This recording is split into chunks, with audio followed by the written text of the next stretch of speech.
नमस्कार बच्चों। आज हम पढ़ेंगे लेखक स्वयं प्रकाश जी द्वारा रचित कहानी नेताजी का चश्मा। प्रस्तुत है इसकी भूमिका। चारों ओर सीमाओं से घिरे भूभाग का नाम ही देश नहीं होता। देश बनता है उसमें रहने वाले सभी नागरिकों, नदियों, पहाड़ों, पेड़ पौधों, वनस्पतियों, पशु पक्षियों से और इन सबसे प्रेम करने तथा इनकी समृद्धि के लिए प्रयास करने का नाम ही देशभक्ति है। नेताजी का चश्मा कहानी कैप्टन चश्मे वाले के माध्यम से देश के करोड़ों नागरिकों के योगदान को रेखांकित करती है, जो इस देश के निर्माण में अपने अपने तरीके से सहयोग करते हैं। कहानी यह कहती है कि बड़े ही नहीं, बच्चे भी इसमें शामिल हैं। कहानी शुरू होती है इस प्रकार। हालदार साहब को हर 15वें दिन कंपनी के काम के सिलसिले में उस कस्बे से गुजरना पड़ता था। कस्बा बहुत बड़ा नहीं था, जिसे पक्का मकान कहा जा सके वैसे कुछ ही मकान, और जिसे बाज़ार कहा जा सके वैसा एक ही बाज़ार था। कस्बे में एक लड़कों का स्कूल, एक लड़कियों का स्कूल, एक सीमेंट का छोटा सा कारखाना, 2 ओपन एयर सिनेमा घर और एक थी नगर पालिका। नगर पालिका जैसी अन्य नगर पालिकाएँ कुछ ना कुछ काम करती रहती हैं, वैसे ही वह भी करती रहती थी। कभी सड़क बनवा दी, कभी पेशाब घर बनवा दिए, तो कभी कबूतरों की छतरी बनवा दी, तो कभी कभार एक आध कवि सम्मेलन भी करवा दिया। इसी नगर पालिका के किसी उत्साही बोर्ड या किसी प्रशासनिक अधिकारी ने एक बार सोचा कि शहर के मुख्य बाजार पर नेताजी सुभाष चंद्र बोस की संगमरमर की प्रतिमा लगवा दी जाए।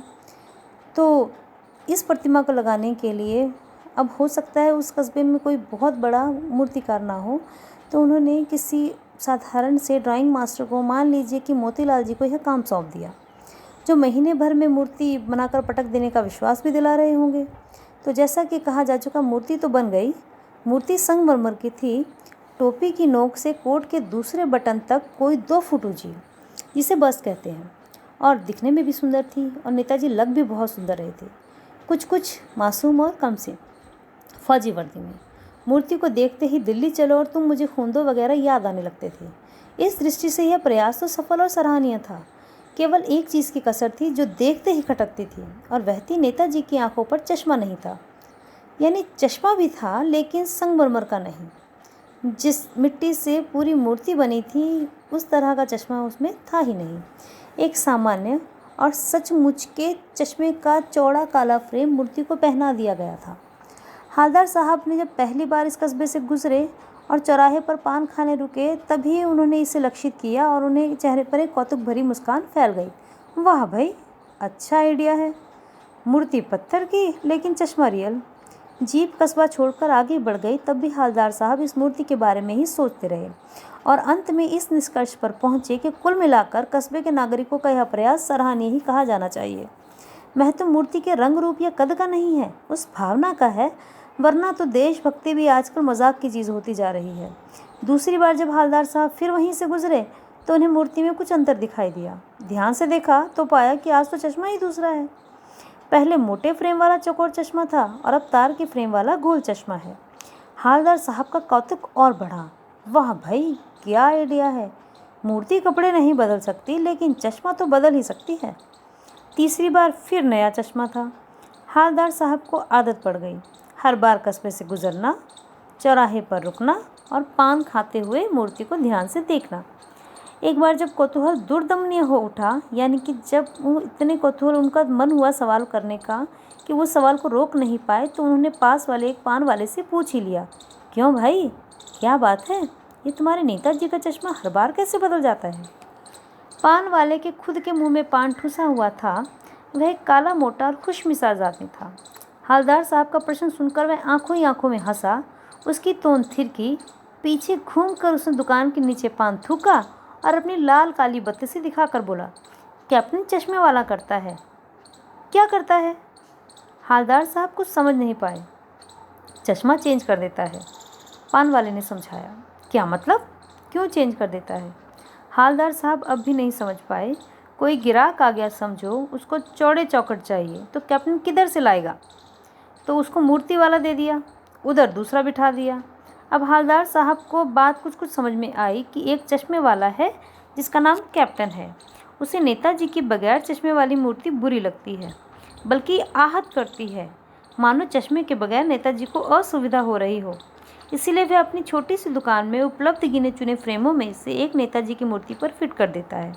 लेकिन जब कोई ग्राहक आता है और उसे वैसे ही फ्रेम की दरकार होती है जैसा मूर्ति पर लगा है, तो कैप्टन चश्मे वाला मूर्ति पर लगा फ्रेम संभवतः नेताजी से माफ़ी मांगते हुए, क्षमा मांगते हुए लाकर ग्राहक को दे देता है और बाद में नेताजी को दूसरा फ्रेम लौटा देता है। वाह भाई, खूब, क्या आइडिया है। लेकिन भाई, एक बात अभी भी समझ में नहीं आई। हालदार साहब ने पान वाले से फिर पूछा, नेताजी का ओरिजिनल चश्मा कहाँ है? पान वाला दूसरा पान मुंह में ठूस चुका था। दोपहर का समय था, दुकान पर भीड़ भाड़ भी नहीं थी। फिर आंखों ही आंखों में हंसा।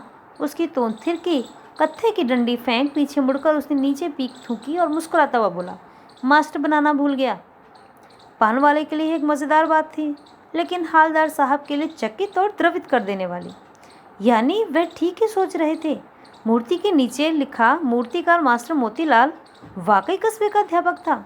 बेचारे ने महीने भर में मूर्ति बनाकर पटक देने का वादा कर दिया होगा, बना भी ली होगी, लेकिन पत्थर में पारदर्शी चश्मा कैसे बनाया जाए, कांच वाला, वह यह तय नहीं कर पा रहा होगा, या कोशिश की होगी और असफल रहा होगा, या बनाते बनाते कुछ और बारीकी के चक्कर में चश्मा टूट गया होगा, या पत्थर का चश्मा अलग से बनाकर फिट किया होगा और वह निकल गया होगा। उफ, हालदार साहब को यह सब कुछ इतना बड़ा विचित्र और कौतुक भरा लग रहा था। इन्हीं ख्यालों में खोए खोए पान के पैसे चुकाकर चश्मे वाले की देशभक्ति के समक्ष नतमस्तक होते हुए वह जीप की तरफ चले।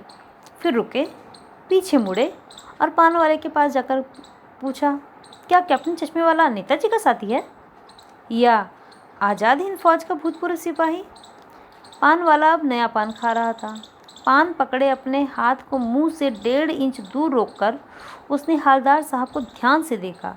फिर अपनी लाल काली बत्ती दिखाई और मुस्कुराकर बोला, नहीं साहब, वो लंगड़ा क्या जाएगा फौज में, पागल है पागल।